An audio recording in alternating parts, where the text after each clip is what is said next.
Welcome back to another episode of Brisbane Base featuring the one and only, definitely Drew Davies, who's not only the most followed real estate agent on Instagram in the entire country, but also someone who's gone from being tens of thousands of dollars in debt just 5 years ago to now being one of Brisbane's top luxury agents and a director shareholder in a high performing firm. We go over how he did it and the key lessons you can take away. Enjoy. If you prefer to listen instead of watch, head over to any of the podcast platforms listed on screen or check out the description.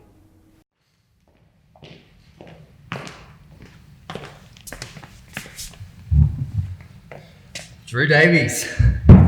My man. Thanks for coming on, brother. My pleasure. I'm equal parts nervous and excited. Honestly, there's so much coffee in my veins right now, so hopefully we get through this next hour or two together. But mate, as you know, as Joel knows, podcast life ain't easy.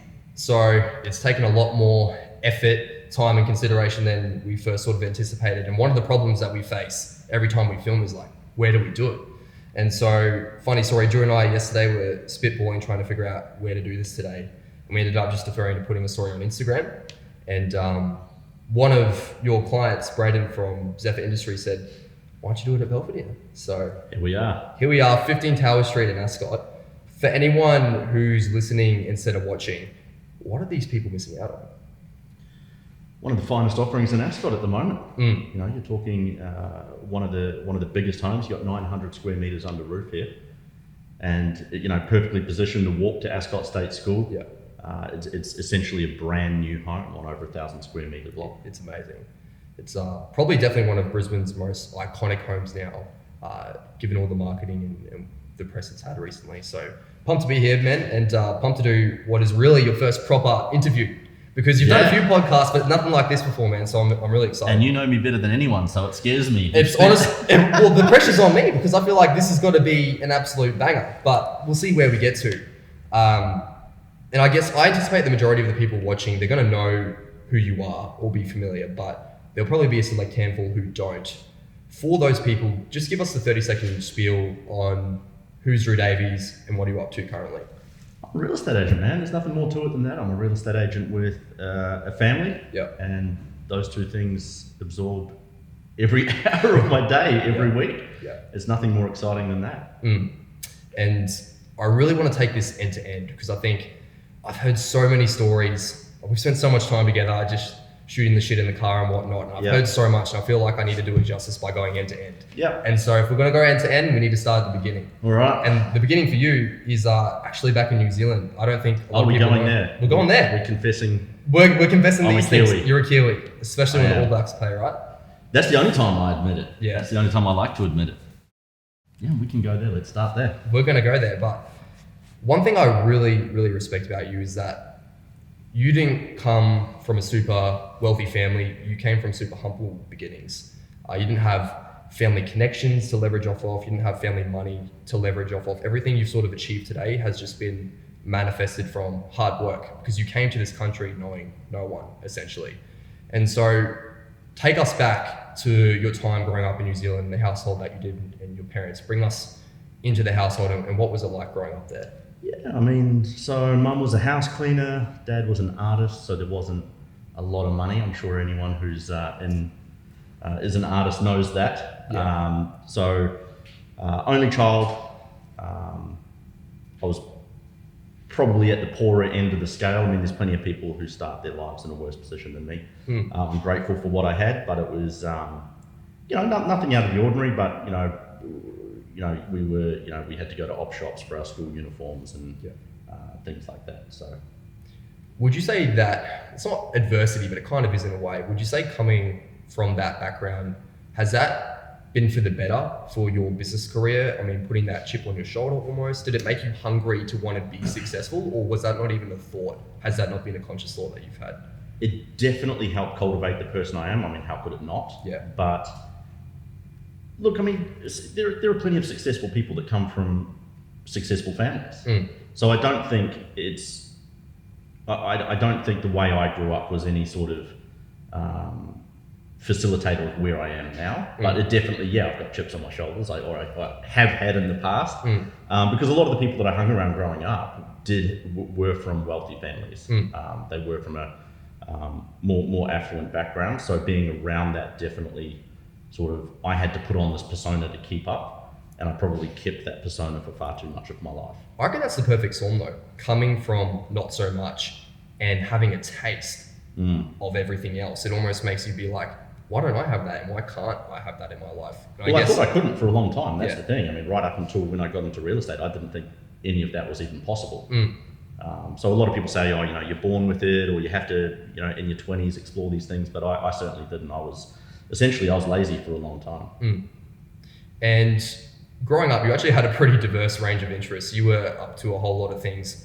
Very random things, like you played ping pong at a high level. I don't know if I'd call it at a high level, but at a high level. But I'm competitive with anything I do. Anything I do, I have to be the best, and you know that because I've beaten you at everything we've ever competed at. I deny we'll that get to that vehemently. later. No, we won't get to that later. We definitely won't touch on that, and I deny any such instance. But skateboarding, my whole younger, childhood, teenage years was consumed with skateboarding. And that, you did a really good job. I mean, that sort of took you over the country, did it? Like you were traveling a lot for it. You were doing it at a very high level. Yeah, I was traveling around a little bit. This is back, you got to remember, this is in the 90s, skateboarding wasn't what it is now. So it wasn't cool. So, the crew that we'd hang out with was, people 5 years younger than you, 10 years older than you. Yeah. So people from the outside world would look at these, a crew of skateboarders and think we were just a bunch of misfits, Thugs. which we were. Yeah. But they would think we were, out there drinking and partying. We weren't. We were just really focused on skateboarding, and that's what we did. But I got picked on a lot because of it. Right. Because of skateboarding, like it wasn't a cool thing. It's kind of like almost entrepreneurship back in the day. It wasn't idolized, It certainly on a pedestal. wasn't idolized. And same thing for, I guess, skating, right? Yeah. But it did take you places, and there's a crazy story. So I think you were driving to nationals or something. Yeah, we were going up to a skate competition. You talking about the car crash? Yeah. And essentially it was, I can't remember, to be honest, I was 16 or 15, but it was, 9 or 10 in the morning, and we had a pretty crazy car crash, and I got really badly hurt in that. So that kind of put a stop on the skateboarding, the bigger skateboarding dreams. That still affected you today. You have a chunk of metal in your back today, right? Yeah, I got a ton of pins and plates holding me together. Yeah. Look, it affects me a little bit. I think I got pretty lucky. The injury is typically one that will take you out of the game, or have you walking funny for the rest of your life. I smashed my pelvis into 13 pieces, and so I got lots of pins and plates holding me together. But I couldn't walk for, I think I was probably lying in bed for 3 months. But I mean, as soon as I was walking and standing again, I was straight back on the skateboard. Straight back. But I didn't have the same ability. Yeah. I tried, but it just wasn't there. That's fair. I guess recovered from that, graduate high school, you went to university, and I think studied architecture? Architectural drafting. Yep. In Hamilton. Hamilton in New Zealand. Not where we are now. Yeah, not my favourite place in the world, to be honest. It's kind of the opposite of the Hamilton here, right? Yeah, very different Hamilton. Yeah. Light years apart. Hamilton in New Zealand, I remember I had a share flat. You'd wake up in the morning and it was so cold, like your doona would be wet with condensation. But that probably says something about the sort of places I was renting. You were renting it, I think, more so than anything. And you got creative to graduate from university, but you did graduate. And let's not get too deep into that, but I got creative, yep. And then it was straight into 5 odd years in architecture after that. 7 years. I worked designing, drawing, drafting houses for 7 years. Yeah. And was that something that you were massively passionate about at the time, or you needed something to do, so you did that? Look, I always liked architecture. I still do. I've always had a love for it. But at the time, I was so into skateboarding, and all the older crew were going to Hamilton. So I was like, let's go there. What can I do there? A lot of those guys were doing the same thing. So it was just follow the pack. Follow the pack. And I guess at that point, after your 5 to 7 years in architecture initially, because I think you went back to it for a short period later, what does that make you, 25, 20, whatever that is, after that first 5 years in New Zealand? Yeah, I was probably 28, 27, 28. Yeah, even more. So what I find really interesting is you're extremely successful in your own right. You're certainly successful within the Brisbane real estate space, but you didn't do everything exactly perfectly from day dot. You didn't make every right decision, and for most of your 20s, really, it was actually doing things. Your background in architecture has helped today, but it didn't map exactly to being the best real estate agent in the world. No, I had to fail at a series of things. Yeah. Not that I was ever a failure at architecture, but I had to fail at a series of things to get where I am now. Otherwise, I wouldn't have built the resilience and the tenacity that I have. Because it's made you who you are. Exactly. And I see a lot of young people now, yourself included, Yeah. who, think that they have to be, number one and making millions of dollars at a certain age. But for me, I needed to go through those trials and tribulations to end up where I am. And that's the point I wanted to highlight, because good point. I'm pointing case at me. I'm like, I have to make every right decision, and if I fail, that's the worst thing on planet Earth. And the reality is, life is long. You can afford to fail a little bit, and in fact, it's good fail to faster though. It's good. I mean, I wish I had that ability and that mindset when I was that age, but I was not surrounded by anyone like that. There was not, there wasn't your Grant Cardones, your Gary Vees that you can jump on YouTube and get motivated and know that that's even possible. Whereas now it's just a completely different world. So I mean, you will end up in a position, far earlier on in life, and that's a great thing. But for me, I just wasn't exposed to that. Yeah. And then after your time in architecture, your first stint, you actually got on a plane. You went to Vegas for 6 months to play poker. Yeah, well, yeah.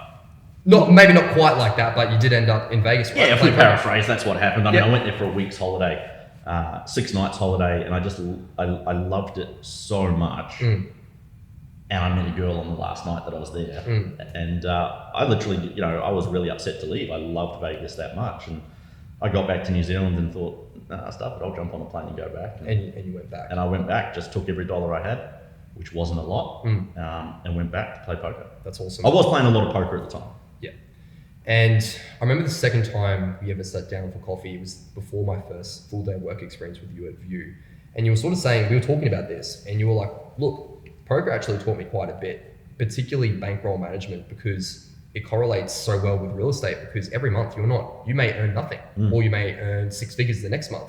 So you have to learn how to cope with wins and losses and not having a consistent stream of cash every month. Yeah. What else have you took from a business perspective from your time at the casino that you've sort of applied in your business career today? Hands down, that's the main one, because it's where I see most real estate agents come unstuck. Yeah.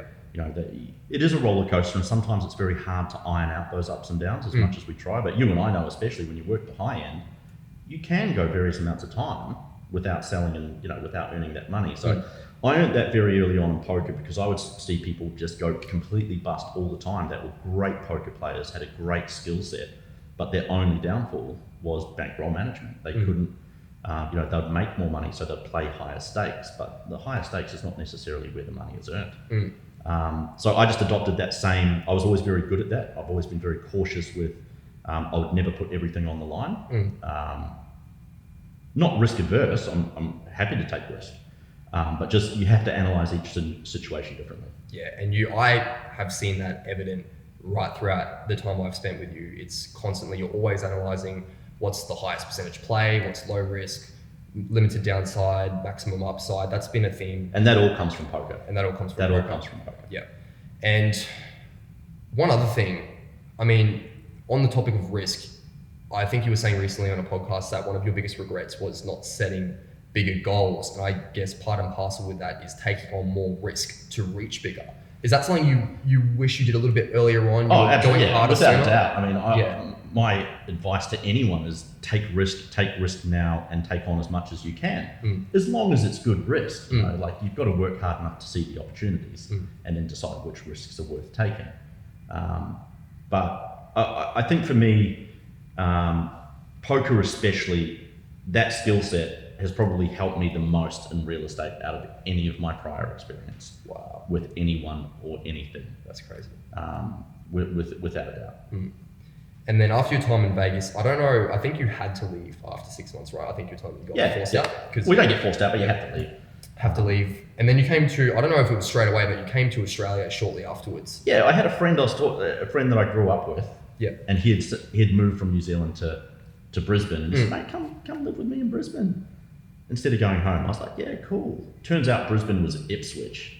So not quite Brisbane. I got here and I was like, man, Brisbane is way smaller than I thought. It wasn't Brisbane, it was Ipswich. And next thing you know, I'm taking an hour train into the city to work back in architecture. And that's when I was reading, it was literally during that time I read The Wolf of Wall Street, and I was like, I need to be in sales. This is what I need to be doing. And I wasn't earning horrible money in architecture, but it wasn't money I could do anything with. Like, I was still living off a credit card here. Yeah. And I was going to say, so when you did get here, You did a little bit of architecture. I think you dabbled in some project management for a little while, and then in recruiting a little bit later on. Were you a particularly high performer in any of your roles that you had? Is that something you cared about? I wasn't. I think I always had the skill set, but I was just lazy. I don't know why. I wish I wasn't. I always have been able to relate to people really well. I've always done relatively okay, but I've never shot the lights out in anything. And looking back, I certainly could have. In all of those industries, I had the skill set. You absolutely had the skill set. You've proven it now. I just didn't apply it. And how old were you at the end of your recruitment in Korea? Your career in recruitment, roughly? When I decided to get into real estate? No, just before you went with Jordan. 2013, roughly. Are you 30 yet? Or are you getting close? Oh, yeah, I'm 30. Yep. Okay, so 2013. I was 31. Yeah. 31, verging on 32. And that's roughly in 2000. So that's how quick you can do this. That's what I mean. It goes to show. Yeah. And 2013 was a huge year for you. A couple of big things happened. Huge. But most importantly, you traveled for 12 months and worked directly with Jordan Belfort. And so I didn't travel for 12 months and work for him, but I met him, worked for him. Yeah. He flew me to LA. I met a lot of key people that are still in my life now through that experience. How did that come about? Because I remember the first time we met, you were telling me the story, and I think the genesis of your stint with Jordan, that actually came from an email you sent to him on a whim. After I read the book, and then years later, his PA contacted me and said, "Look, Jordan's coming to Australia. Do you want to jump on and do some work?" And at the time, I was earning, in recruitment, I was probably earning 70K, maybe. I can't really remember. And everyone was like, "Well, that's just telemarketing. Why would you do that?" And I was kind of like, I think I can turn this into something. So I jumped at it. Yeah. And what was the selection process? Because I think, there wasn't one. I thought I was special with him reaching out to me. Right. And I was like, I knew he'd come to me. But look, essentially they just went broad, and I turned up, he had this meeting room booked at the Gold Coast when he first flew over here to meet a couple of people that he had approached. Yeah. And I was like, just 100, 200 people there. Yeah. But I was like, you know what, look, we'll stick with it. We'll see what happens. So, the guy that I gravitated, because I just turned up by myself, the guy that I gravitated towards while we were there and started talking is one of my good friends today. So Jordan basically had us all in this room. He told us what we were going to be doing, or what he suggested we do to make money selling these tickets to these seminars that he'd be putting on. Yep. And then we just went at it. And so everyone just got on the phones, or did he cull it down before he let you? No, not really. I think it was probably a week later he came back to us and said, "You're all fucking fired." And then he kept maybe 10 of us, and he had us on the phones every day in a teleconference telling us what to say, and scripts and dialogues, and it just got down. So that's direct training. Right from the get-go. He was on the phones every morning. That's crazy. Telling us what to say, what to do, scripts, dialogues, overcoming objections. But then it was only myself and this Nick guy who were knocking over sales. I mean, look, in hindsight, it was a pretty tough job, but I was just banging my head against a brick wall. I just wasn't going to stop. So I was literally banging out hundreds of calls a day. Were they, and they were giving you lists? Obviously. No lists. Who are you calling? White pages. I thought, who wants to go to a business people? So cool business, yeah. I mean, I knocked over a lot of sales at companies like Flight Centre. Yep. So I would you just be logical about it. You just go bang, you just go straight to the top. You go to the top of Flight Centre. Who's the head? Would your salespeople be interested in? Recruitment companies, real estate agents, and a lot of this sort of stuff. So a lot of B2B. Yeah, it's direct. Yeah. And then if that didn't work, I'll just go to the manager down. If that didn't work, I'd go to the salespeople themselves. Yeah. And it was just relentless, dial. And keep in mind, I'd taken a week off work as sick to do this. So I was making sure every minute of those days was well used. Yeah. And I don't know how many people it was, whether it was all 10 of you or just you and one other guy, but you outsold Ticket Tech, right? Yeah, I think, look, we sold a truckload of tickets. I'm not sure the exact number, but between myself and Nick, I mean, we shot the lights out. I know we sold a lot. And is that why Jordan was like, okay, you two come with me? Basically, I mean, he was managed by someone here who I've become good friends with, and he basically jumped on the phone and was like, you guys are selling a lot of tickets here. We're making commission, obviously. Yeah. Jordan's super impressed, And first the conversation was, look, we're going to fly you around with us so you can come on the tour around Australia and just hang out. And hanging out essentially ended up doing a lot of work. You know, we were literally, you know, real basic bitch stuff. I mean, we were putting pens and pencils on tables. Oh, like intern stuff. Yeah. Oh yeah, intern stuff. And we weren't getting paid for it. That was that was sort of like our reward for doing so well, as we got to hang out. But you know, we were still having a great time. Like Nick and I would work all day, then we'd go, you know, to the bar and have a great time. And then on the last night there, you know, we're up in Jordan's room and he said, look, you guys have done such a great job. I'm going to fly you to LA to come stay with me for the 4th of July. Wow. And Nick and I were kind of like, is he really going to do that? Yeah. And then nothing ever happened. Like, there was no tickets, there was no follow-up phone call. He just disappeared. You know, it was kind of like, oh well, I guess he was full of shit. Yeah. And then literally, I get this text out of the blue from Jordan. He's like, I've hired a game warden and given him trank darts. Get ready to party. And he goes, check your inbox. And then check my inbox, and there was just a ticket to LA. And I was like, how cool. Let's go.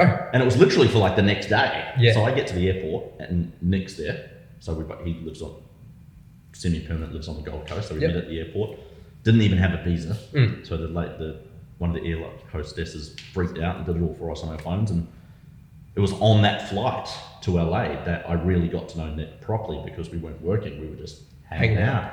And that's where I dug deeper and found out what he did for a job. And I was like, real estate. I'm going to sell real estate. That's where it happened, on that flight.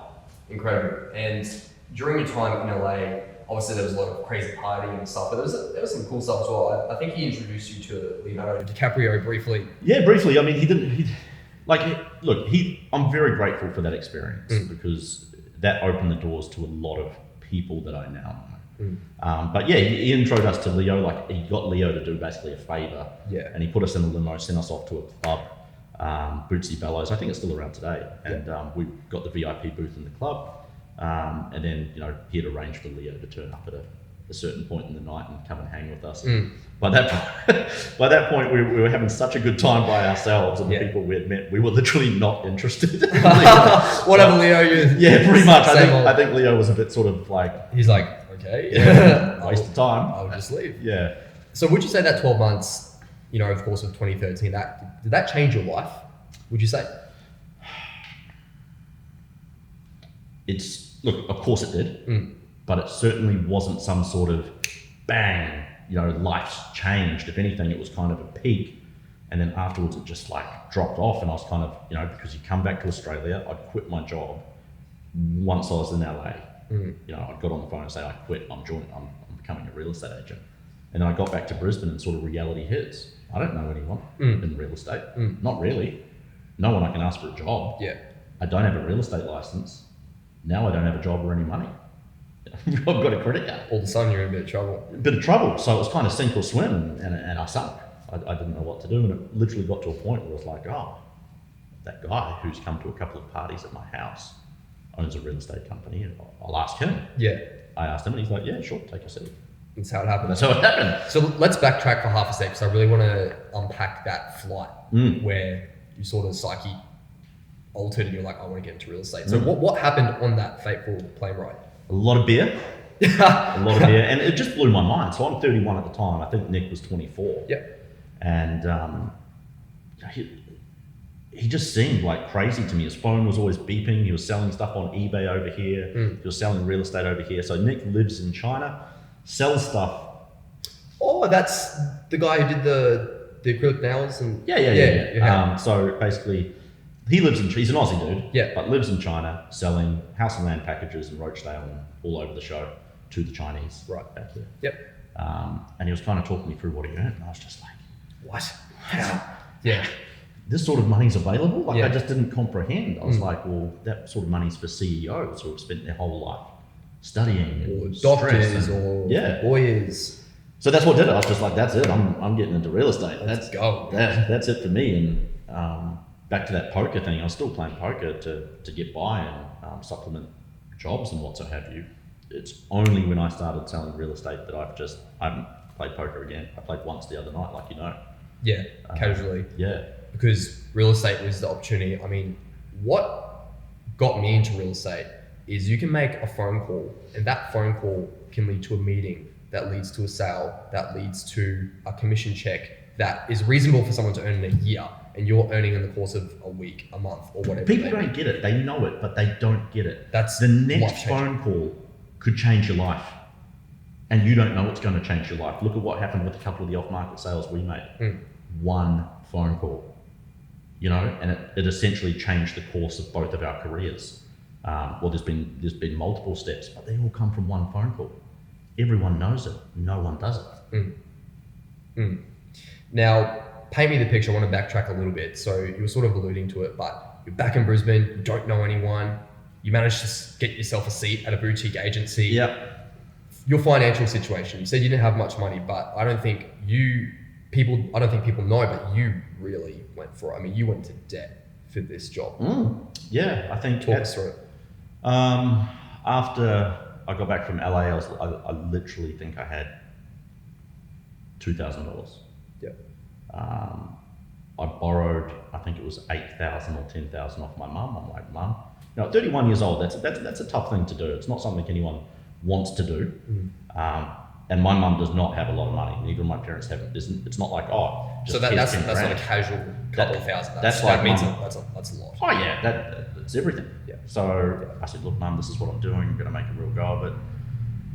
My mum has full faith in me, like mothers do. Yeah. So she gave me whatever that was, $8,000 or $10,000. I'm like, right, I can spend some money on marketing. I'm going to be a real estate agent. It wasn't that, like, money goes quick if you're not spending it in the right places and you're not working hard. So it wasn't that much longer after that. Essentially, I was lying to the bank to increase my credit card limit all the time. I didn't have a car, so it's not like I had a lot of outgoings, but I still ended up around that $27,000 in debt on a credit card. Yeah. Paying rent on a credit card. Yeah. At 31 years old, looking back, I'm like, man. But I needed that. I did need that. I needed that to become the person I am. How long did it take you to dig yourself out of that hole? Did you do it in your first year or no? Real estate, man, quick. You work hard enough, those results come. So what can you remember from your first year, your first 12 months? What was your days? It was stressful, like really stressful. I'd get into the office first, I would go down to the boardroom and I would just bang out calls. And that's why I was so hard on you to start with. I was like, just pick up the phone. Yeah. Because that's what I did. I just picked up the phone, banged out calls. I'd go home, I'd watch an episode of Suits, take a sleeping tablet, go to bed. Because I was too stressed. Yeah. And I don't recommend that to anyone. Do not do what I did. But that's what I needed to get through that 6 months, because everyone, my co-workers, my friends, my family, maybe real estate's not for you. I think you should get out of it. Go back to your recruitment job. You're earning 70 grand. Fuck that. Like, I did not get into real estate with a plan B. I got into real estate to be number one. That may happen in 2 years. It may happen in 10 years. It's going to happen. I knew that from week one. I was just so headstrong, and it took probably, if you're asking for a time frame, maybe 18 months. 18 months of balancing on that, going back to having to be on a credit card, not credit card, borrowing money off my boss. Yeah. Which I'm extremely grateful for, because if he wasn't there to say yeah, I would have been stuffed. I had no one else to go to. Yeah. Mum was tapped out. Yeah. So probably about around that 18 months is when I started, and there was just one moment where I hit this big commission, and I was just like, this is it. Yeah. This is the moment. This is when I capitalize on it. And that's when I started thinking about, do I change companies? Where do I put my money? How do I turn this into like I really squeezed every last drop of juice out of that sale? Yeah, and we'll definitely touch on that in a little bit. But I just want to linger on what you said before, and it's, if you're on a sales job or if you're in business, your ability to sell is crucial. And in order to sell, you need to have more conversations with people. It doesn't matter if you're knocking on doors or making phone calls. I think a lot of people are a little precious when they first get into a sales career. You need to have an inordinate amount of conversations, because you're starting from day dot. You're starting with nothing. I was having a lot of conversations. I could have had a lot more. And the minutiae that I would get weighed down with was just such a waste of time. So where are we now? 5.5 years into my career? Yeah. I really think I could compress that into 2 or 3. If you had the right strategy. Genuinely. Yeah. That I would, labour over DL cards and what they looked like, and who cares? Get it out. Yeah. Get it out and get back on the phones. Let's pay someone else to do that. Better done than perfect. Yeah, exactly. And you sort of alluded to it, but it wasn't really until your second year that you really started to put some runs on the board. Yep. And I guess part of the reason for that, you actually were very conscious of getting the right help, which I think is so important. And you got a mentor, and that mentor for you in the early days was actually Marcus Giminello, who's one of Australia's top agents, consistently sells high-end property in Toorak, Armidale. How did you first build that relationship with Marcus? Because there's a cool story there. Yeah, I mean, look, I've just always been blown away with how he, conducts himself and runs his business. And, the very first conference I ever went to, I think I'd only been in real estate literally a couple of weeks. I can't quite remember. But he was the person who impressed me the most. So afterwards, I went and introduced myself to him, thanked him for, his presentation. And that was it. I think I gave him my first name and told him I worked for a small boutique in the city. And by the time I got back to my desk, I had an email from him. Look, it was from his PA, but at least he sent the text to us. But it said, from Marcus, and it basically said, "Great to meet you, Drew. Good luck with your career. I'm sure I'll run into you in future." And that just blew my mind. I was like, that is the level that some people go to. There was no win for him to get out of sending that email. Yeah. He just literally, it's just face to face, getting in front of people. And that just blew my mind to pieces. From that moment, I was like, I can do so much more. And then when I got my foot in the door of that big property, which kickstarted my career. Yeah, we'll touch on that next. That's when I reached out to him. And you went down and he said basically to you, Drew, look, I really appreciate you reaching out. My schedule is jam-packed. Let's maybe do a phone call or whatever. And you're like, oh, don't worry, I've already booked my ticket. I'll see you tomorrow. Well, he never answered the phone. Right. So I just booked it. I literally booked the flight on my phone, in my car, with the Form 6 in my hand that I just walked out of the property. Because I was literally like, the property was worth over $3 million. Yeah, you've never my highest average sale, but my highest sale before that, I think, was 1.24. So it's like, I didn't know what to do. I was scared. I didn't realize that it's just a process and you can adapt that to anything at the time. So I just booked the flight. Yeah. I was like, fuck it, I'll get on a plane. It's worth it. I had no money. I was like, this is worth it. I'm just going to go and see him. And he said, yeah, look, I'll give you, 10 minutes. I'm like, fuck it, that's worth it. Took my notepad and my pen and I sat there like a little school kid taking notes at a coffee across the road from his office. And afterwards, he's like, well, do you want to pop back to the office? And we were there for quite a while, longer than 10 minutes anyway. And he's like, do you want to pop back to the office? And I'm like, yeah, I'd love to. And I go back into the office to meet his team and they're all just staring at me. And he's like, it's my birthday. I forgot. I was supposed to be going out and take the team out. I kept him waiting, but that's just the sort of guy he is. If you can prove, and it's like me now, if you prove yourself, of course I'm going to give you the time. Yeah. But yeah, from then I essentially I just forced myself on him like a stalker until he became my friend. Until he became your friend. Well, what I love about that story so much, and something almost no one does, is commit first, figure it out later.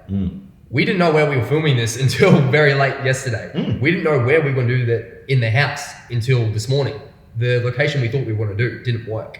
Commit first, figure it out later, and that's how you get shit done. Build the plane as you fly it. Build the plane as you fly it. I love it. But no one's ever asked me about that. I mean, I'm sure Marcus wouldn't like people knowing that, I stalked him like that and he gives me advice every now and then. But you've got to have people like that in your life. Absolutely. And they've got to be people that you genuinely resonate with.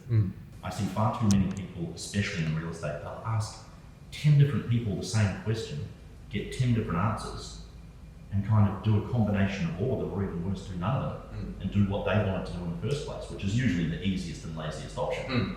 Pick one or two people, and when you ask them for advice, just take it.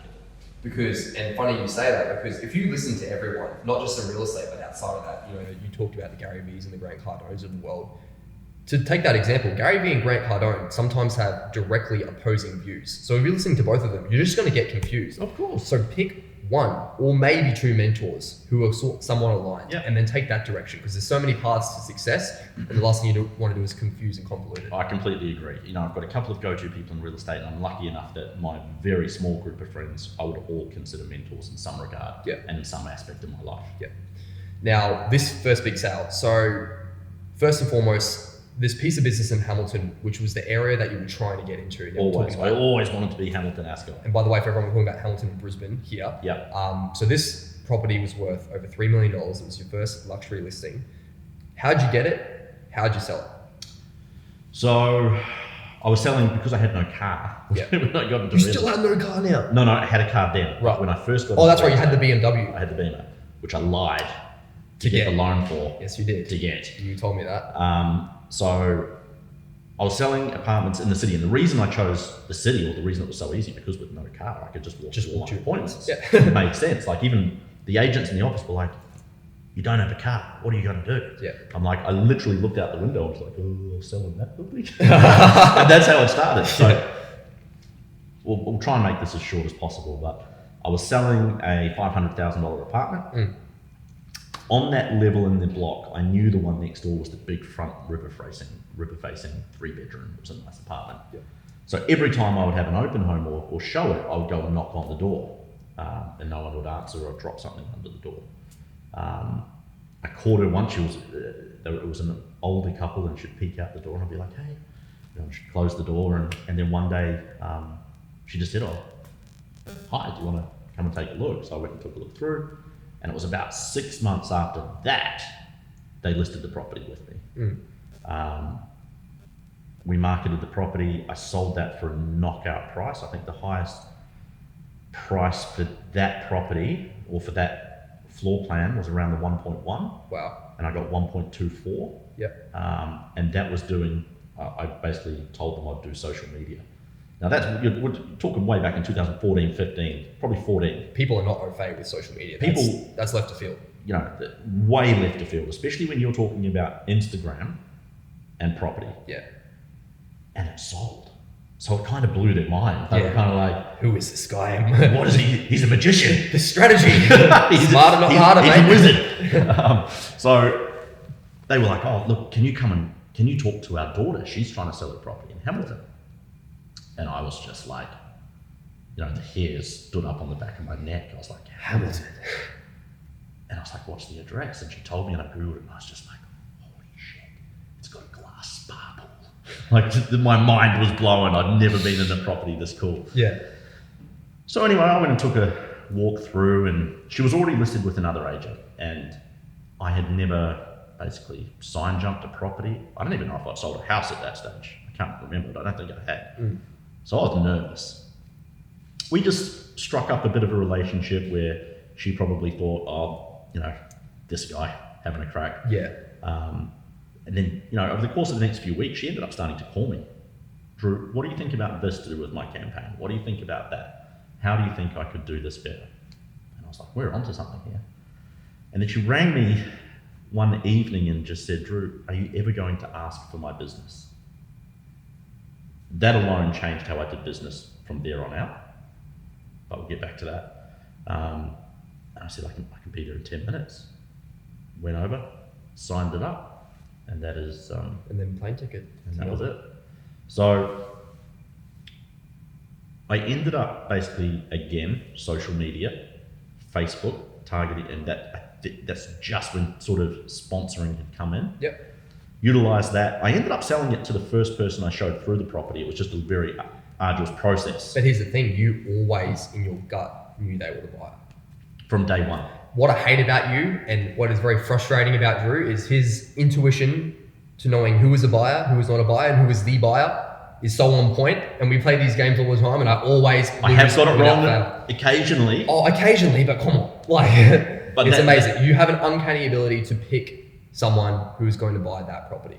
Poker, Because you're literally sitting in front of someone 8 hours a day, extended weeks and months on end. Reading people. Body language. Yep. What they say, certain things you can pick up on. It gets to the point where you don't actually need to know someone to pick up on certain things. It's a great skill to have. And so the property sold. What was the commission check? Roughly. It was either, I can't remember, I should have checked, it was either $53,000 or $58,000 to me. In excess of $50,000 for one sale. Yeah.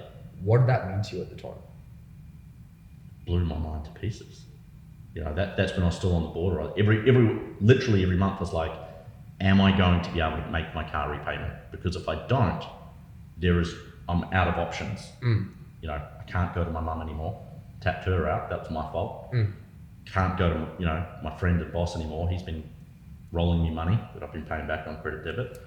I had no options, and that just allowed me to go boom, pay off debt, put money in the bank, and I just started seeing Bri at the time, and chase her overseas to Mexico. So I was going to say, that was my next question. So just before, I think it was just prior to that sale, or right around that time, you actually met your eventual wife, Bri. Yep. So and then you ended up chasing her to Mexico shortly after, at very short notice, by the way. Yep. It's a crazy story. Yeah.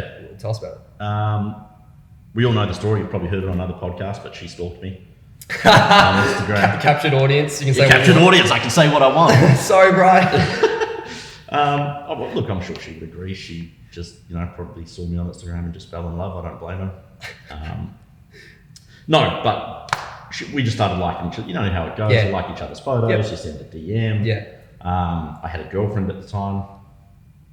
So I said to her, look, I've got a girlfriend. Yeah. I literally did. And then that relationship fell over.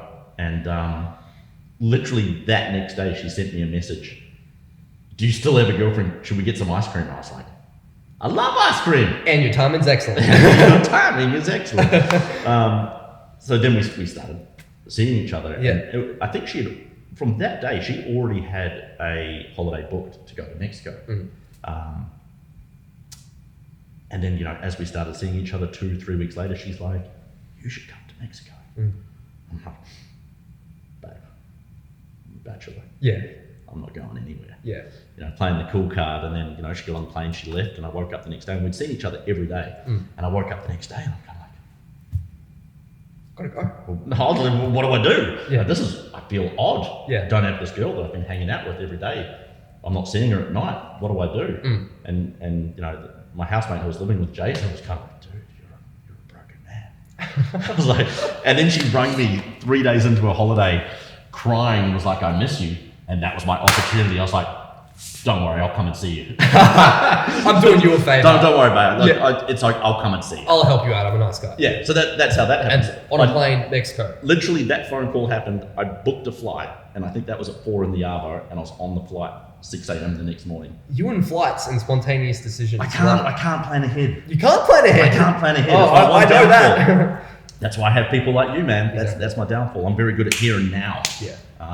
So I then jumped on a plane and went to Mexico. So cool. And you love that spot in Mexico. You kept going back. Oh, look, I'm a creature of habit, and when I relate good vibes to a thing, a person, a place, it's something that I have to change. I'm not very good at exploring. I just, cafes, my food orders. I like Eggs Benny. Why would I order something else? Yeah. And I just love Mexico because that's what started it all for my wife and I. And it was just such a good time, and it was perfect time in both of our lives. We were both at a very similar point. We'd both probably been rascals, and it was just we were just done with it. And it's just been perfect ever since. Some settled down, and then it was back from Mexico to Australia to begin your third year in real estate, and you were really starting to build momentum. Obviously, you had that big sale, but you were having $5 million months that year in sales, which is pretty significant. You were meeting with Frederick Eklund a couple of times and networking with those sorts of people. But if we fast forward to August of that year. And again, meeting all those people now all came from relationships that I built through meeting Jordan. So that's why I'm very grateful for these points in time. And like I said, I'm very good at squeezing the juice and making sure that those relationships last and I can capitalize on that in the future. Yeah. August of that year. August has always been a huge month of change for you in your life, as we'll find out. But August of that year, two big things happened. First of all, you married Bri. Yep. About a year later, got married in Vegas, which is very cool. And there's a cool story. We won't elaborate on it, but obviously you invited some friends that you met Through Instagram. Through Instagram, very last minute. They just booked tickets like that too. Yep. And those people have since gone on to become some of your best friends, like Alistair, which is cool. But on the business front, you moved to McGrath shortly after you got back from that Vegas wedding. And I made that decision while I was on that. Right. While I was on during the trip or wedding before? / honeymoon. I think it was on that trip is where I really solidified it. You're like, it's time to upgrade. Yeah. I don't discuss a lot of things with people, but I just need a bit of space sometimes to think. To step things through it. I guess when you're in the rigors of real estate, on the phone every day, having conversations, working 6-7 days a week, you don't have time to think. So I guess that you had that time. What was the rationale behind the decision to move from a boutique agency to something a little bit bigger and better at a publicly listed company? Great question, and it's probably the one thing that changed my life because I was working in a small boutique and we were very insular. We only hung out with each other. We were all, at that point, great mates. And it was just a life that probably, like I was selling a lot within the company. I was seen to be very successful, but I certainly wasn't making a lot of money. I didn't. Yet you were praised within this environment. So it was almost big fish, small pond. Exactly what it was. Big fish, small pond. And when you're selling in Brisbane City, it's in a small world. So you're not even really registering on the map. Yeah. And the conversation I was having with myself was, well, I've probably got an unjustified ego at this point in time. Yep.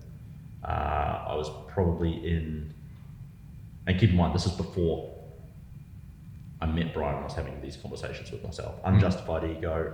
I was spending too much time in bars and clubs and trying to, not a persona, but I was trying to live this life of someone that I just wasn't. The baller. The baller. Yeah. So people would see me, and some of my friends did have a lot of money, and driving Porsches and things like that. Gotta keep up. I loved being around that. Yeah. But I wasn't making the money. I couldn't see myself ever getting to that point. So I just thought, well, there comes a point in time where you have to drop the bullshit and test yourself against the very best in the market, or in your life, or in the world, however you see fit. But that was the point in time for me where I just thought, I have to know if I've got the goods or not, because at the moment I don't. I don't know if I've got the goods. I'm making money. I don't know if I've got the skills. So I thought, fuck it. I'll throw myself in the lion's den. And let's find out. McGrath was the best choice for me. They spoke to me in a different language to every other real estate agency, which I appreciated. And they had a couple of heavy hitting agents at that time in the office I was going to, and I thought, if I'm going to test myself, I want it to be against who I perceive to be great agents. Yep. So that's why I moved. Grant Cardone has a great saying, and it's if you walk into a room and you're the most successful person in that room, you're in the wrong room. Yep. It's time to upgrade. And so I guess that was sort of the mindset behind that decision. And what I find interesting, your previous employers, they were sort of telling you how tough you were going to find things, how tough the real world Look, is. everyone gets this, and I don't want to dwell on this too much because, like I said, I'm grateful for every experience I've had. Yep. But yeah, you do have those conversations. I'm leaving, and you don't know how hard it's going to be. You don't know what it's like out there. I didn't care what it was like out there. I wanted it to be hard. I wanted it to be tough. But yeah, those were the sort of conversations that, again, all the information people feel they have to give you is usually the wrong information. And that's two things I take away from that. First and foremost, you have to be discerning about who you take your advice from. What have they accomplished? And secondly, anything worthwhile doing is going to be a little bit difficult anyway. Yeah. It's tough. So their advice is like, yeah, no shit. It's going to be really hard. I want to be really great. Yeah. Let's go. So and that's exactly what I did. And now I almost use that as sort of a gauge. When people start telling me, don't do something or do something, it's not like I want to do the opposite, but it makes me think, hold on, I need to look at this a little bit deeper. If everyone's saying go over here, maybe the opportunity is over here. And it's that contrarian thinking a lot of successful people adopt. And it's, I mean, if you're around average people and average people are being really comfortable with your decisions, you're perhaps making the wrong decisions. Couldn't agree more. I found it in my life. Every time I've made a great decision for me, everyone around me has been extremely uncomfortable. And I was like, great move. Yeah. And it has been a great move. Absolutely. One of which working for free for 5 months, which my family thought I was crazy. And you were crazy. But you got to be crazy. Essentially, I did the same thing. I worked commission only from day one. Day one. That's working for free. Yep. You were the first person ever to just relentlessly turn up on my doorstep. And let's just talk about this for a sec. We were going to touch on it later, but how many people hit you up? Drew, I would do anything. Drew, they still do. I'm going to shoot the lights out. Drew. They still do. And it infuriates me. I don't know where young people get this from these days, but everyone's like, mate, give me a shot. I won't let you down. That's how they approach you, or they ask for a coffee. And then when you say, well, I can do 6 a.m. at this coffee shop, they say, oh, look, I'm busy until 9. Dude, what? It just doesn't make sense. Yeah. Like you relentlessly turned up. I never told you I was going to start paying you. I never told you this is what's possible. I never told you anything. You just kept turning up, and we just kept hanging out. Yeah. And then, I wanted McGrath to employ you. They wouldn't employ you. I paid you cash out of my pocket. Exactly right. Which at the time, I was like, can I afford this? There was no, and just so people know, there was absolutely, I was not shooting the lights out in terms of bringing in leads. How could I? I was so green. But Drew invested in me. He made that investment, and over time that began to pay off. But initially, that was money that was not going anywhere. But I knew, because you were the guy who turned up. I never asked you to turn up, not one day. And every morning you were there. And then it starts to really grate me when you're there earlier than me and later than me. And I'm like, I'm that guy.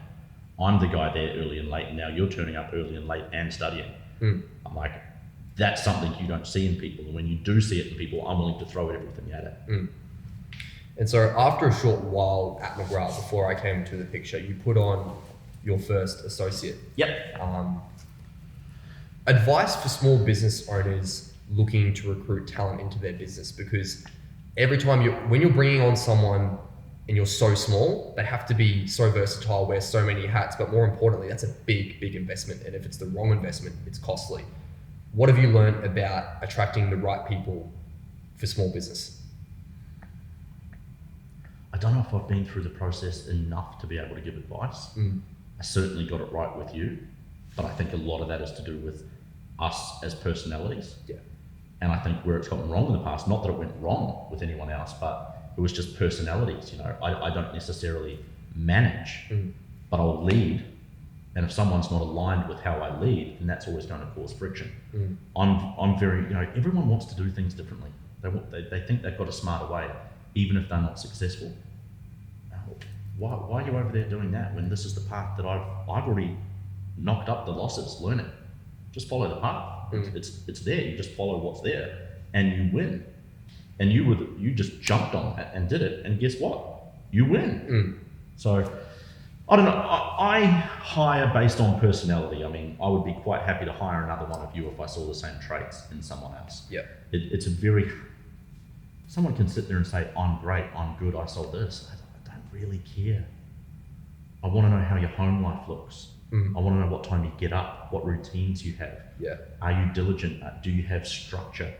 Those are things where I start going, okay, well, these are the traits of someone who has what it takes to be successful. I love that.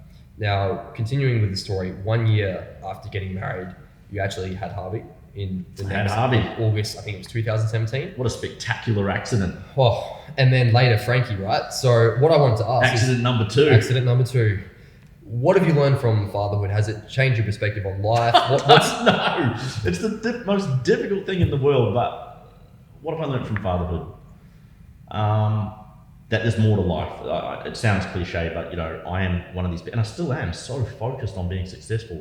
And people say you must have your why. I don't fucking have the why. I don't know what it is, but I wake up every day and I've been dreaming about deals. I wake up every day and I've got things going on in my head that I've literally gone to sleep thinking about. I can't help it. It's what I love doing. And of course, having a family is a great sort of driver. But having Harvey and Frankie have taught me there's more than just chasing that one goal. Yeah. And they can help you do it because it's such a great balance. Being able to just completely switch off as soon as you've got your boys in your arms. Yeah. Even if it's just for 10, 15 minutes, it's such a huge benefit. It just makes you a better person. Yeah. You start, and this is what you and I spoke about so much, you can't teach someone who doesn't have kids all the traits of a buyer or a seller when they do. But life changes and you can see certain things in other people. You understand, you're more forgiving if someone's 5 minutes late, 10 minutes late, can't turn up. Because you understand when you have kids, these things happen. And it's that understanding, it gives you a better understanding. That's what I was going to say. From the outside in, I would say it's taught you so much empathy. I've noticed that more and more as you've, when you had Harvey and he started to grow up, it was a little bit easy. You're like, this is too easy. And then you had Frankie, you're like, oh, this is not easy anymore. Yeah. You had a lot of empathy. You're like, Carter, you've got to realize if you're trying to do an off-market inspection, you're giving these people 1 day's notice and they have kids, they've got to clean up. And these things normal people don't think about.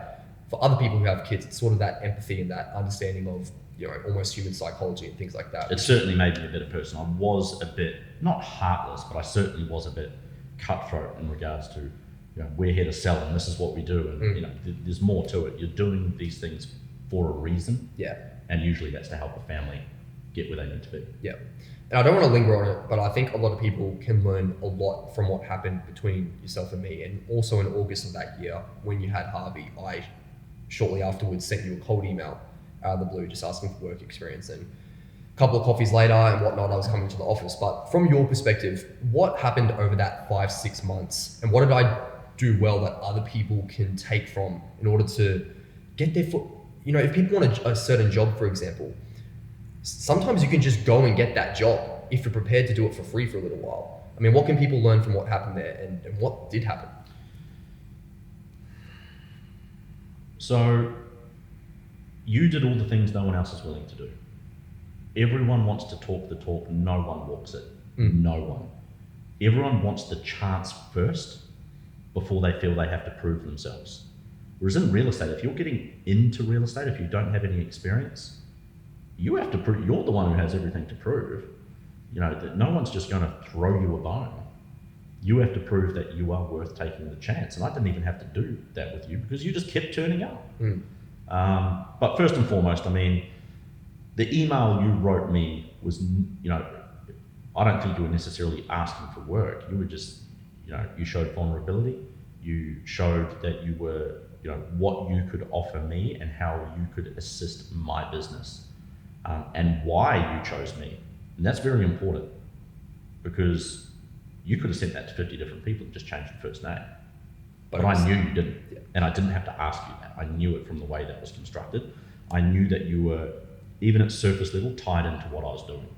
And I fucking loved that. I was like, because it gave me justification for what I'd been doing that everyone was making fun of me for, you know, on social media. Socks, for example. Socks, for example. Now, just to touch on that, elaborate and unpack that a little bit more, just so people know, the reason why that email felt so tailored is because it was. So when I quit my job in order to do my full real estate license from home, during that period of time, I was actually keeping up with your Instagram. I watched every single piece of content you put out. I learned your personality, so I learned how to speak to you in a way that would resonate. And I think if you're looking, you know, whether it's a piece of business you want or a client you're trying to chase or whatever it may be, speak to them in the way they want to be spoken to. Contextual, contemporary communication. And that's sort of how I structured that email and why it had so much weight. Yeah. And then what was after that? Well, that was it. I knew at any cost I wanted you around me. Yeah. Because it's very rare that especially in the past, that I trust other people, especially with my business. So from that point, I was happy to just have you sit next to me and teach you every single little thing that you wanted to know. And I wanted to know everything. And, and you taught it to me in a way that I think the way that you teach resonates with me. And that's why I think the synergy just works so well from day dot, because we just took off so fast. Where I see, I don't want to say I see other agents go wrong, but everyone sort of wants to keep people down is what I see. Like, oh, you're good, but you just stay there. And I really just felt with you, I mean, I've given you everything. You've got my phone. Absolutely. You've literally got my contacts on your phone. You did that. Here you go. Yeah. Have it. Yeah. But you've also you've been very good at going, no, this is where my talent lies, and I'm getting paid well for it. And this is where Drew sort of lacks. You know, we're both smart enough to realize where my strengths lie. And a lot of people won't admit where their faults are. Yeah. You've got to embrace them. The quicker you embrace them and the quicker you fail, the quicker you can fix them. And you were my way of fixing all the things that I could no longer do because of time. And then you became better at it than I was. You know, you because you just spent your whole life deconstructing, learning, and upskilling yourself. Such a rare trait for someone to do that selflessly. You know, so now that we've gone through that path together, again, how long did that take us? 2 years. I feel like now I can go. Now that we know. And compress that into 6 months. And that's what's come of this. It's almost like, not that we have the formula, but we've formulated. Well, we do. We spend a lot of time talking about the formula. I genuinely think we get you with your skill set, and we can take anyone who's willing, and we can make them the yin to your yang, and they can make a shitload of money doing it. Look, that's there is so much money in this industry. I think people need to shift away from the money. The money's there. People need to shift away from the money and make sure that they're the best at what they're doing. Absolutely. Not enough people are focused on themselves. They're too focused on the result. Fix yourself. fix yourself first, and the results will come organically. And that's what I've spent a lot of time doing since I've been in real estate, and look what's happened. I've never focused on that result. It's just the pursuit of excellence. It's driven managers insane in the past because I'm not concerned with that scoreboard. My scoreboard's up here, and I know every day when I wake up, I've got a family to feed. I know I want to buy nice things. I know I want to buy another property and buy Bri whatever she would like. Yeah. I know what the scoreboard is. I don't need it up there, and I don't need people telling me about it. A lot of people do. I get that. I certainly don't. Yeah. So that was late 2017 that I made that approach, and then I was up and running really I was contracting to you beginning of 2018. Yep. I guess from that point in time till now, I guess that's roughly 20 months, a lot has changed in the business. And I guess we were all working so hard, and the sheer amount of phone calls that was being outbound from that office, that corner of that office, was just dramatic. And huge. I don't think there were any more phone calls made from any corner of any office in Brisbane than our corner in that office. I 100% agree.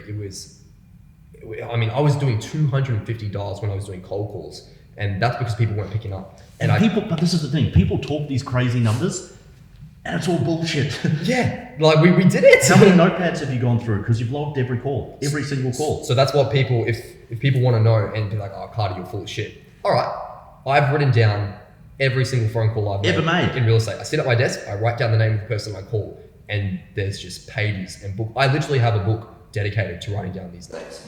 And that's sort of what it takes, that tracking. Because and for the viewer's knowledge, when he writes down these names, they're literally like the pages, you can't read them, they're that small. So it's not like it's one per line. How many names do you fit on a page? So a whole page would be 250. So, and the only reason I know that is because one time I was like, oh my God, I filled the whole page. Yeah. And then I started consistently doing that. I definitely don't do that anymore, by the way, and I'm not claiming to, but in the beginning, we needed to. That's what it takes in the beginning. Now, I want to touch on some of the results, particularly financial year 19, which we just had. I don't know if that's 19, whatever it is. The 12 months we just had June to June, huge. Here's the stats. Here's what happened. Just under $1 million GCI for the team. Some of the sales included 57 Enderley, 4.625 million off market. Apartment 4602 in Riparian, 4 million. 69 Tower Street, just down the road here, 4.15 million off market. To put those numbers in perspective for the people listening, like what is all this? There have been months in that 12 months, you've earned personally 6 figures in the course of a month. Yeah. How do you wrap your head around that? I don't need to anymore. Ever since that $58,000 commission years ago, and this is why I know I'm on the right track. I don't really. It's not like that hits my bank account and I hit the club. It's somewhat irrelevant. It's a good indicator of the 3 months work I did prior, but I certainly don't think now I'm going to go and buy this. It's honestly, and you know how I operate, I do. Business as usual. Yep. I turn up that day. I turn up the next day for a full 10, 12 hours. I don't have that money hit my bank account and then take the foot off the accelerator or book a holiday. For me, it's, you just turn up and do it. Yeah. You do. And I want to be clear as well. The reason I wanted to run over that was just to highlight, we started out with just nothing really, not much market share really. None. A couple of sales that I've made sort of catch and kill. Yeah. I mean, no contacts really in the area. We built a database from scratch, and that feels nice to say because it took so much hard work. It's the culmination of strategy and executing that strategy. And so I just want to say for anyone who's watching, like, those two guys are being dicks. We're absolutely not. Yeah. We could be doing so much better. Yeah. And I know that you will. It's just that's what that hard work culminated in, and it feels nice to be able to just share that. What feels great for me is I always wanted that 1 million. I wasn't disappointed in the slightest we missed it by such a small mark, because it makes me realize, you know what?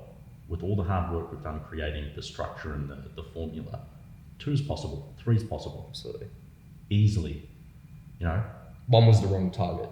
Yeah, exactly. And that was the target. Yeah. So it's time to shift that mindset. And I guess with the success you were having locally, particularly within Hamilton, Ascot, Clayfield, I think it was undeniable. Suitors would come sniffing, they did, and you ended up striking a deal with Place Ascot. You're now the co-owner and co-director in the Racecourse Road office there. What are your goals for your team and the office moving forward? Where do you envision that office being in, anywhere from 3 to 5 years?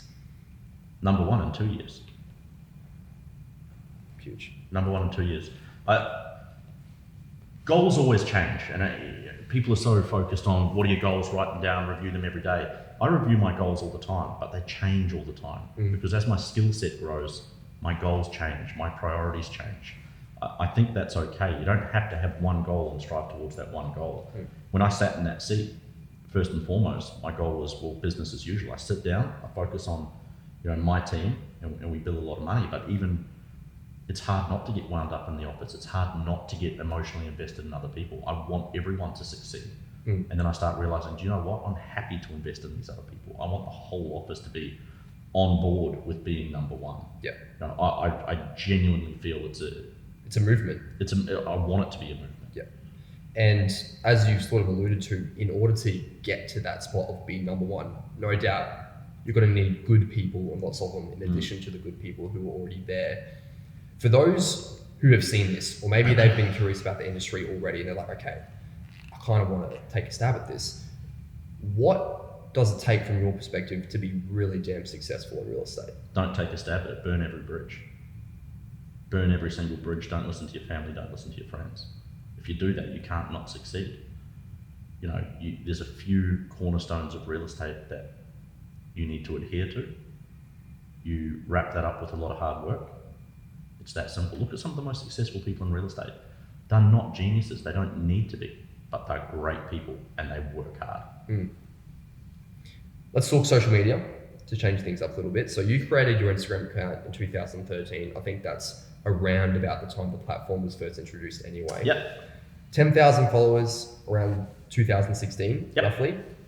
Today you have 32,000. Yep. What have you done to amass that following? Everyone asks that, and it's like, it's there for people to see how I did it, because it's very rare that I'll go back and delete photos. I do that occasionally, but all the photos are there. You can go right back. My first photo I ever posted is still there. So people like following the journey, and they like people who aren't full of shit.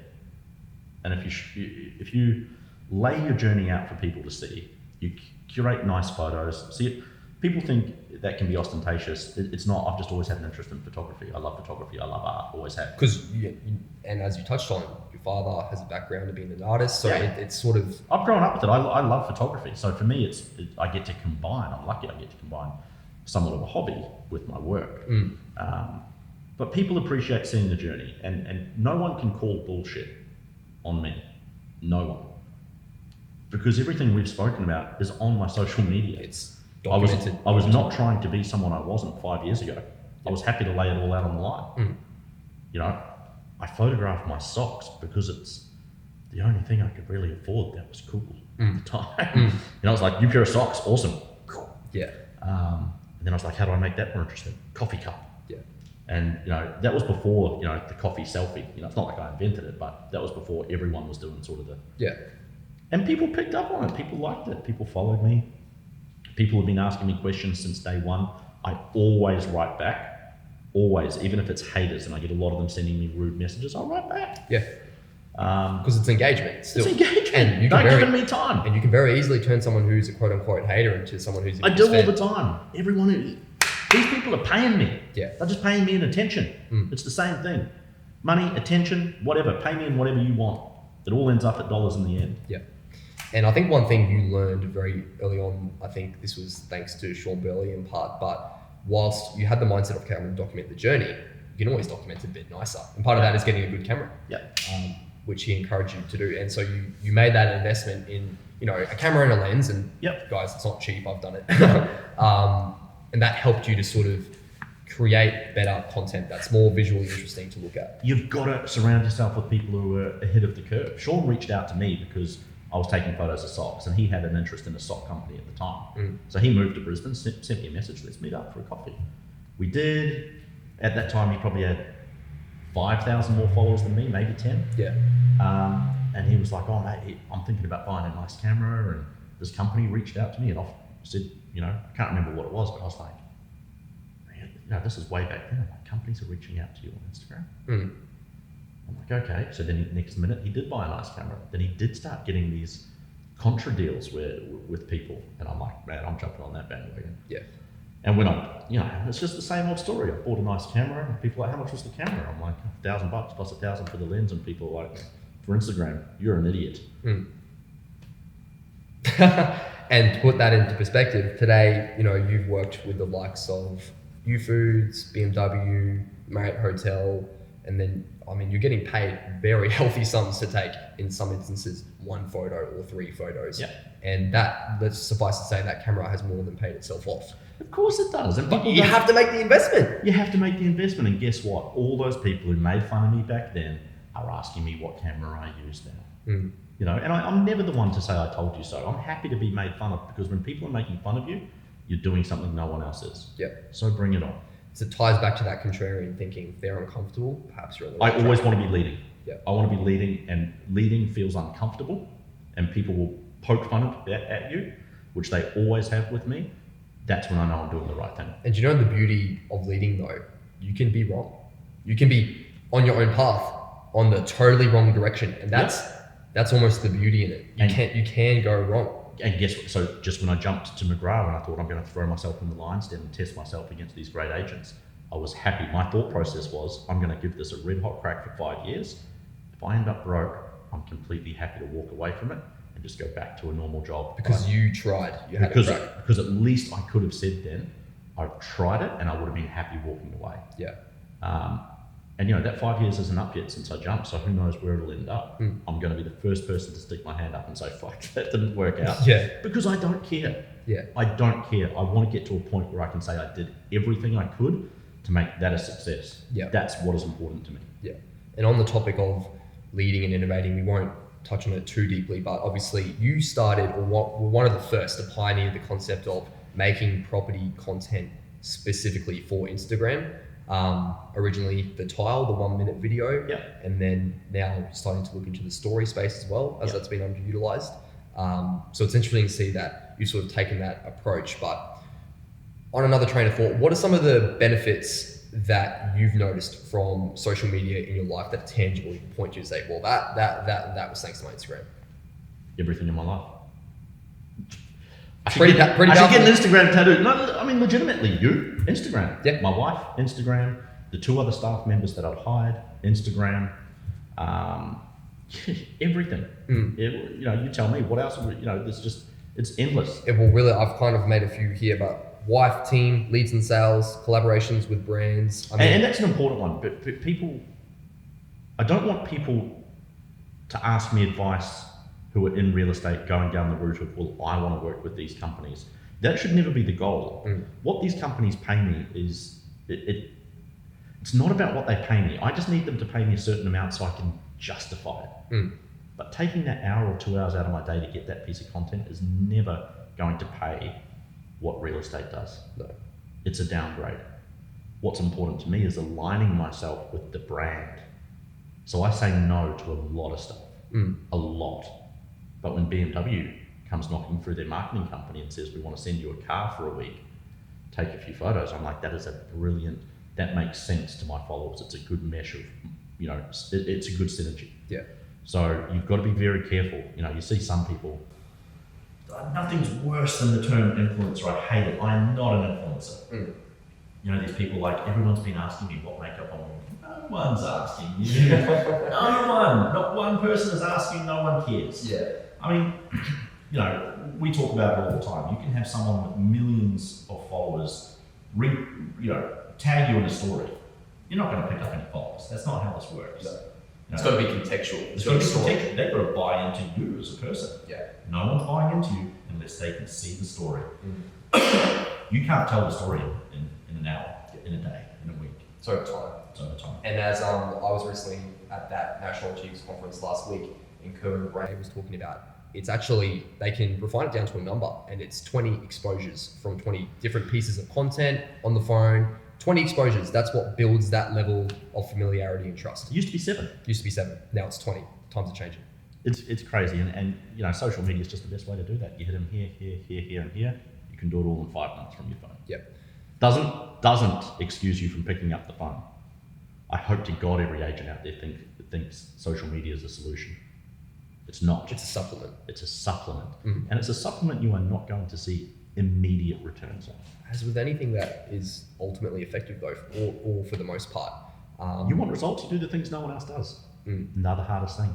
And fundamentally what it represents in your Instagram specifically, it's just attention. It's where the attention currently is. And if you want to have someone join your movement or buy into your brand or buy from you or sell something to them, you first and foremost need their attention. And so it's just a tool to garner that. Like I said, it's payment. It's payment. Now, the other thing I wanted to touch on, and we were just talking about this yesterday, but the opportunity in the paid space, particularly on Instagram and Facebook, it's finite. Yep. So big brands will eventually redirect the majority of their marketing spend from things like radio and TV onto Instagram, and then the small players like us are priced out of the market. So it's really, how long would you say? I know you don't claim to be an expert, but you've heard 12 to 18 months recently. Look, I've heard a lot of stuff. I've heard 2 years, 5 years. I just genuinely feel it costs less today than it does tomorrow. So get on now. People ask, well, when, like you, I could have strangled you with how long it took you to get on board. Every day I was telling you. Yeah. When you came out the gates, you come out like a bull out the gates. You've done extremely well, but you could have been in a position that's twice as good as where you are now. Absolutely. If you had got on it straight away. Yeah. Like, don't delay. Just get your credit card, attach it to it, and start paying. Because next year, I can guarantee you, the same amount of money you spend today, next year will get you half the reach, maybe even less. And I think one of the reasons most people may not choose to start is because they're fearful of what others may think of them, or they're scared to fail. That was your problem. That was the reason I didn't start. Did you have to get over that? No, stop being scared of failing. Fail quicker. Everyone is scared of failing. Embrace it. We have losses every day. And I'm the first to pick up that phone call to that vendor straight away and say, didn't happen. I told you it would happen and it didn't. I'm wrong. Embrace it. Embrace failure. If it's this small, if it's this big, if you don't embrace it, people respect you for embracing failure. People respect people for that. That's where admiration comes from. Yeah. It's people who try and all the smoke and mirrors and hide things and pretend it's still all, sunshine and lollipops. That's when people start shying away from it. Yeah. Now, before we wrap up with a small announcement, where can people who are curious find you on social media? Definitely Drew Davies. Definitely Drew Davies. I appreciate that. Thank you, man. Hey, Joel, sorry to interrupt. Was there any water in that fridge? I'm dying here. I feel like a celebrity, like stopping your podcast. No, it's camera action. I need a drink. You don't have to, man. It's all right. I'll make do. So hit me with the announcement, bro. You're gonna make me cry. We've been keeping it undercover for a long time. So I don't want to cry. Drew and I wanted to take this opportunity to make a small announcement. It is a small announcement, and basically, depending on when this is released, over the coming few weeks, I'll be wrapping up my career in real estate. My time in the industry will be coming to a close. For now. For now, potentially, who knows what the future holds. And I guess for anyone who's like, whoa, this is huge, or like, this is very unexpected, because I'm very, very happy where I am, I guess people will be, oh, well, why are you doing it? And the reason why is, first and foremost, the decision was difficult because it's right now we're doing very, very well in our local marketplace, and it's hard work we've been striving to achieve for so long. We finally have some momentum, and I'm walking away from that. And I'm walking away from a growing office on prime position on Racecourse Road that has a lot of momentum right now. And I'm walking away from being in partnership with one of Brisbane's top agents and someone I consider a mentor and a friend. And that's damn tough. But trust me, mate, it's tough for me too. I don't view it as you walking away though, man. I don't view it as you walking away. You are doing what you were destined to do. Yeah. You're extremely smart. You've always been that guy. You've got to go do that. Yeah. And so the reason why I am is I probably have a screw loose, but Drew has some huge ambitions for himself, for his team, for his office. I equally have some huge ambitions for myself, except it's just that mine lie outside of real estate. And it just makes the most sense for me to take that risk now and go pursue those. So, brother, all I can say is the past 2 years have truly changed my life, and I could not be more grateful and appreciative for the opportunity you gave me first and foremost, but the way you took me under your wing, I'll never forget it, man. We'll be friends for life, man. And I certainly believe we'll do something, whether it's in real estate or not. Yeah. 100%. It's like when you first told me you were leaving, I didn't for a second think you were joking, which is what I would usually do.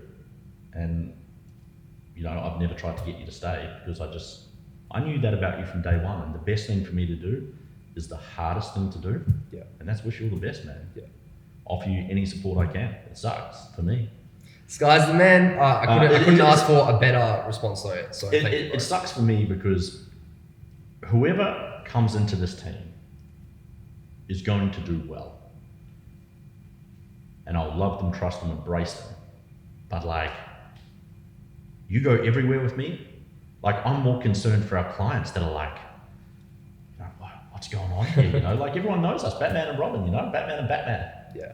So, man, I wish you the best. I'm here for you. It's not like we're going to stop talking. Of course, man. I'm going to be on the phone to you every second day. Hey, what's her number?